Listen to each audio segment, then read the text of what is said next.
It was something. Crown Jewel was something that didn't sell over out of retirement. You know, washed up has-beens main eventing. We had Brock Lesnar main eventing Roman Reigns for the world title of Crown Jewel. And ironically enough, the worst matches were the women. It was not really irony, it was just obvious. So we open the show, and I will disagree with this. AEW does this as well, so does every other show. They think, we created with a bang because we put our best match. You put your most built-up match as your opener? We understand the kickoff was the Usos versus the Hurt Business. There's no storyline there. Usos not even going to be on Raw. The Hurt Business are still on Raw. They just had a match just for the sake of having a match. And just sentimenting this to the level of no logic. They win, obviously, because they're champions. And Edge beats Rollins to, of course, keep it 50-50. And now they're technically going to be in the same brand because Rollins is on Raw and so was Edge. So I don't know if they're going to keep this going. Seeing how they're going to do the brand supremacy. Select your star. Of course, do this until next month where this really doesn't matter. I heard they're going to rip off Cyber Sunday. That I hope they just bring back Cyber Sunday. Sure, it wasn't the most drawing concept. Of course, Vince wouldn't make a pay-per-view. It's not trying to draw numbers. I totally understand that sentiment, but make sure it's interesting. I mean, possibly if you have more interesting cards or actually make interesting concepts, people would be more invested to be watching your product, storyline-wise, and the creativity you have on the atmosphere. That's kind of what built people up to watch Ruthless Aggression and Attitude Era to begin with. The cool concepts, the interesting story, the over-the-top storylines, with the creativity coming from the booking, and now the fans are involved and interact with this. That made Taboo Tuesday and Cyber Sunday an interesting pay-per-view concept, because it actually got the fans to decide what type of match they want their favorite wrestlers to be on. So we had Hell in a Cell, Edge and Rollins. This match was like 30 minutes, near 40 minutes there was cool spots. Don't get me wrong, I like the whole thing of Edge completely toppled Rollins on outside the cage, bumped him outside the cage, and took a crazy bump on the table. There was a suicide dive on the table, execution on the steel steps, a curb stomp that was near finish, and then there was a super kick with the chain. There was, of course, a spot involving a steel chair to the nuts that looked super fake, I'm not gonna lie. There was a counter for Spear, and it's like, it's like the commentary, like, oh my god, he got him! He caught him with the Spear! They keep saying this, and yet, dude, we know matches like this, it's like, oh my god, he got him with the Spear, he's gonna kick out. No, it's, that's the first finisher? Oh, there's the kick out. I wish I was more optimistic about that, but it's just, that's how the match was.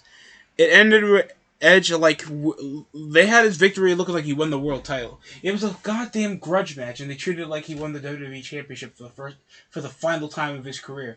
Not like I'm saying, this feud wasn't cool, and it's nice seeing Rollins actually get improvements, promo-wise, elevated. Actually, an interesting feud that wasn't, I didn't like you, Cesaro, because he could have been better. And then that was their feud for a few months while Edge actually been getting Rollins heat for good reason. That was actually more convincing. This was a good match, but I thought it dragged a bit over the opener. Then we had Mansoor versus Mustafa Ali. I wouldn't give two shits about this match. Just for the sake of concerning myself with why these two guys always gotta be feeding over. And so what? Right, Saudi still has a relationship with WWE, so if they don't push their Middle Eastern wrestlers, then they're gonna feel like there's some ethnic reason why they're not getting pushed. The same reason when WWE had a connection with England, or the same reason why WWE had a connection with Japan, and now we're having this connection over with Saudi, and they should understand that majority of their Middle Eastern wrestlers are borderline mid-carders that can't get over. Seriously, I think there was a super kick, a hit over to the top, to the table, a super kick, a boot to the face, a slingshot. I don't really care. It ended I thought that was gay. This is the racist me coming in. I thought it was Gable Stevenson coming out. You know, the Olympic gold medalist that was getting drafted to Raw. No, it was Tariq Hamdi. I don't know who the hell he was. All he did was dropkick the hell out of Ali just for a crowd pop. And we were, of course, in the hometown of Mansoor. Jesus Christ. Then we had Rated RKO. I'm sorry. RK Bro versus AJ Styles and Omos. This has the worst feud ever, bro. This is the worst feud in my life. And somebody had the like, I know this is their opinion. I think a YouTuber by the name of Pilmora Productions thought that AJ Styles was getting underutilized because he's trying to help talent. First of all, this not the first time AJ Styles ever tagged with a guy bigger than him that was totally green in the ring like Tyson Tomko. Second, he was still a notable upper mid-carder and still a prodigal part of the show. And plus, he still won majority gold. Oh, also, you know who else was thinking that over 15 years ago? TNA fans.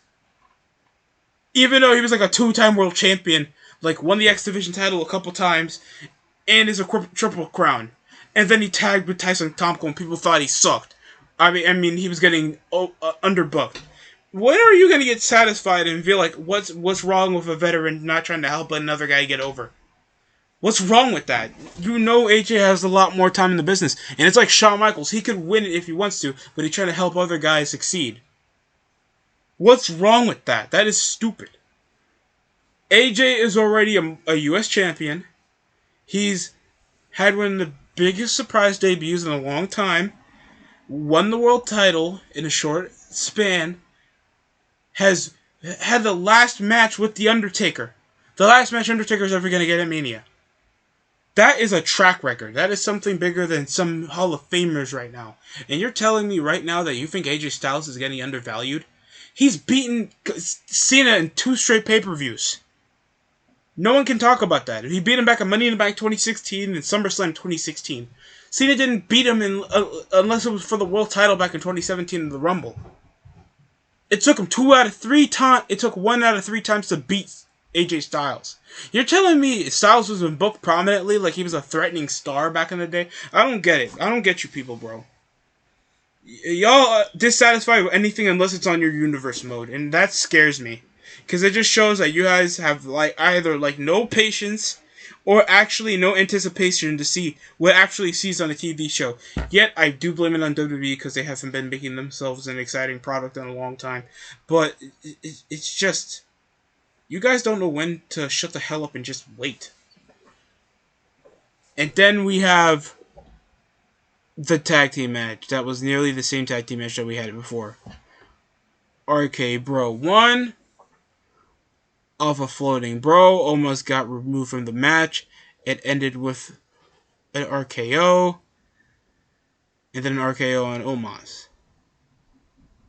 That was pretty much it. I know they're going to tease over possibly something with Omos. They obviously have something for the 7-foot-tall big black dude in the ring. I do feel like they're going to possibly have them break up with Styles, because what else are you going to do with the tag team?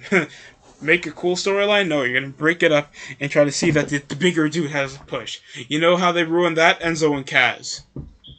A team that could have been the tag team for a couple of years until he actually featured a good breakup if both guys were over.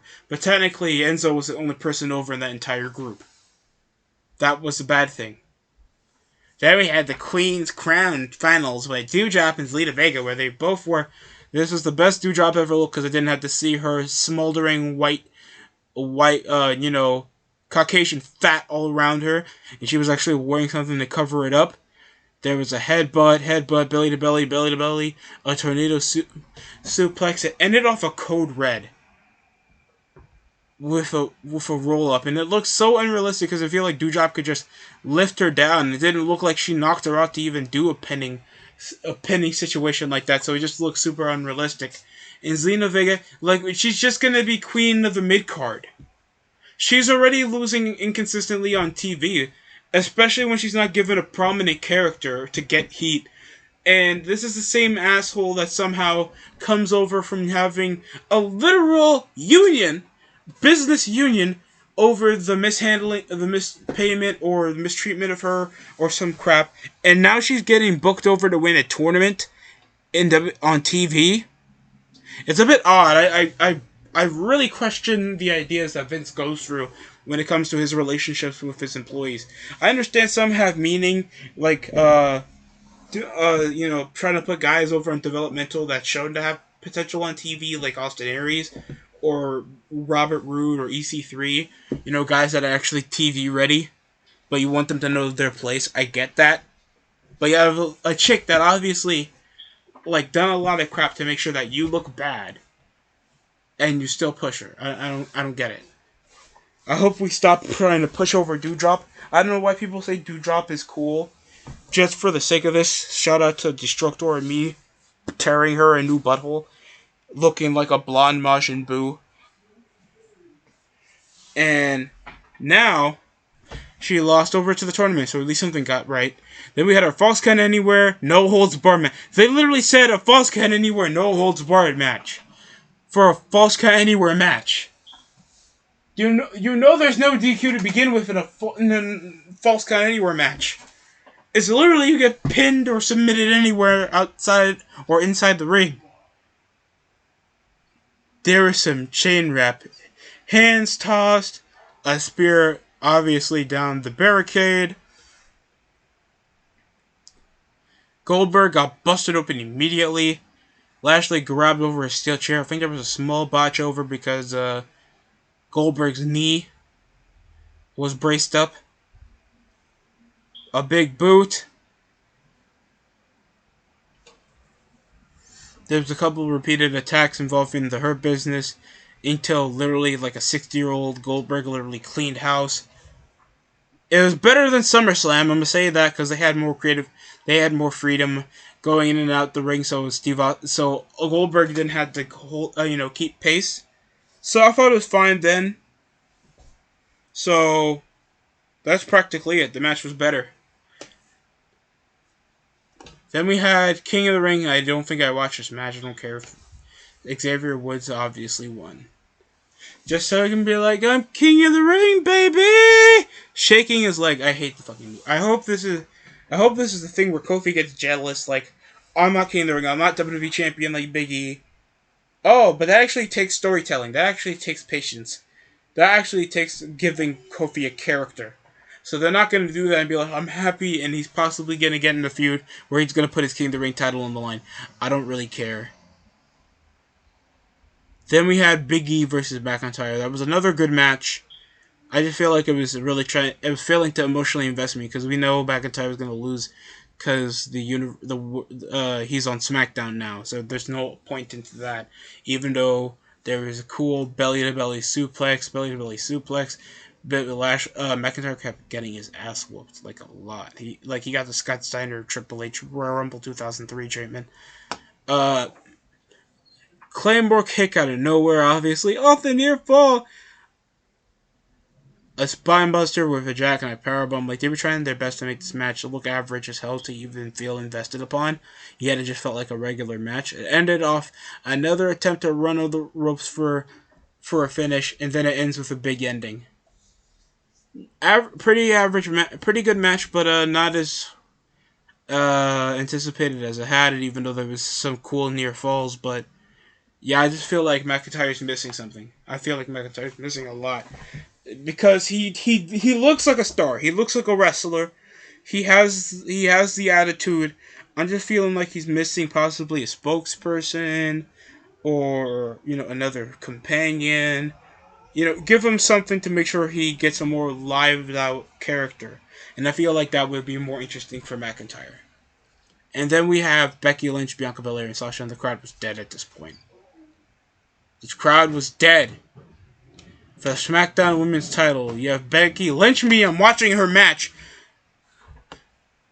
come over for her women's title match, and it's obvious that Belair wasn't going to win because she's on Raw now. It would be more focused on if Sasha came over and won. There was like, she's going for I think they kept teasing over the double KOD. Obviously, that would have been a cool finish. Running dropkick. There was like Meteora, Meteora, Meteora, a double disarmer. They were like they were always like, we need to double something to make sure people are more invested in the match, even though the crowd sounded really panned in, and there was no emotional investment.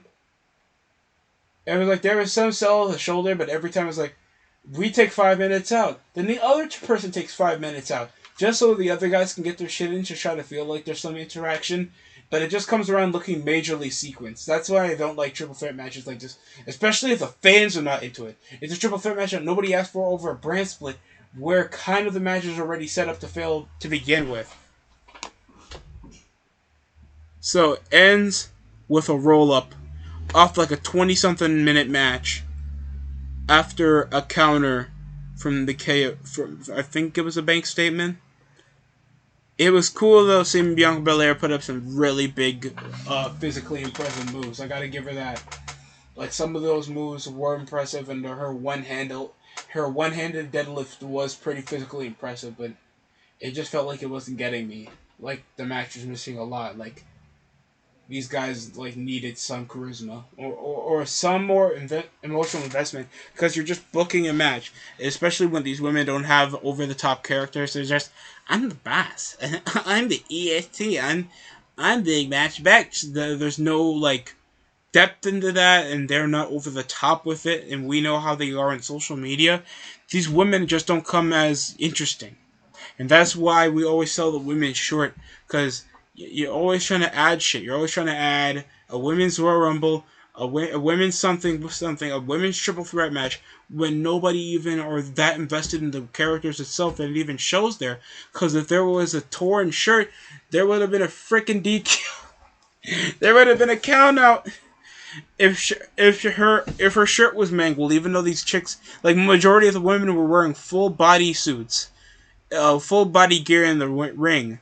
Someone's like, why do they have to wear the shirt? I think if their tits jiggled or something, there would already be a giant brick in the ring. So that's my explanation for that. Other than that, the match was mediocre. Then we had Lesnar, Roman Reigns, our main event, our biggest match. This show was literally more bigger than WrestleMania, to be honest.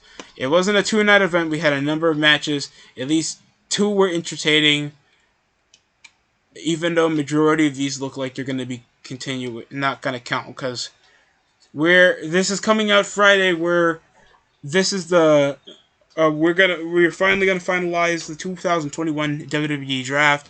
So most of these feuds are not gonna happen again, possibly, except Lesnar and Roman, Xavier Woods and Finn Balor, and I don't know, Doudrop and Selena Vega, and Styles and RK Bro. That's it. I don't really care. So, of course, we had our finisher, Slamboree, in the match. Literally, just F5, F5, a counter off an F5, Superman punch, a spear that went over for a near fall. That shit was crazy. Lesnar followed up with another F5, and Roman kicked out. They kept, and of course, we got a ref bump in a main event match involving 2 of the top guys. So, of course, 2 guys that are not always going to sell most of their finishers, it comes off with a ref bump.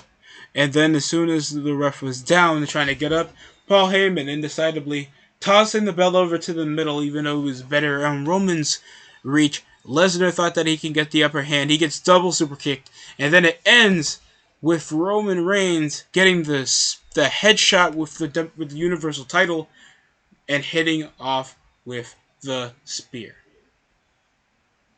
The tribal chief retains, even though many people would have wished Lesnar would have been world champion, even though I haven't seen him as a babyface as world champion since 2003. And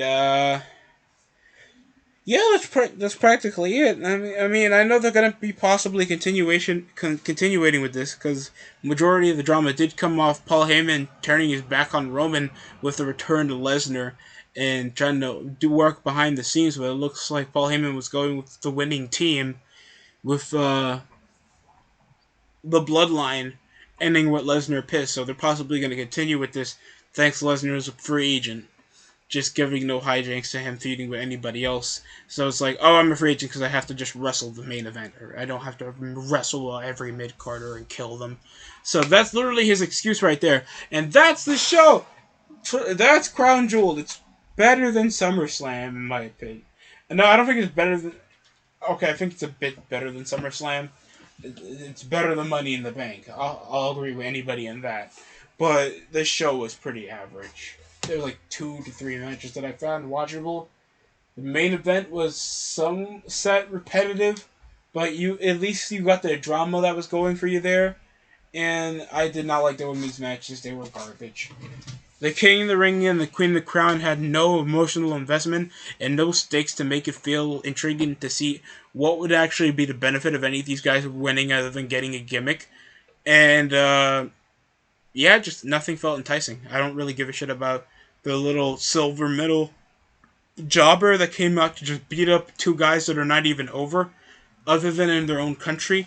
And yeah, that's practically it. I have no interest to watch this again, unless it's the Hell in the Cell match, and or the main event. That's technically it. You put your opener and your ending to make people actually try to pay attention, and nothing on anything else. That's the biggest fault of this pay-per-view. So that's it coming for me. Hope you guys enjoyed the review, and if you want, I'll add other videos near the end for people to pick up on, especially on my last upload involving Eric Bischoff and his takeover, Tony Khan's comment over comparing AEW to the success of WCW back in the mid to late 90s. Other than that, thanks for watching. That's it for me.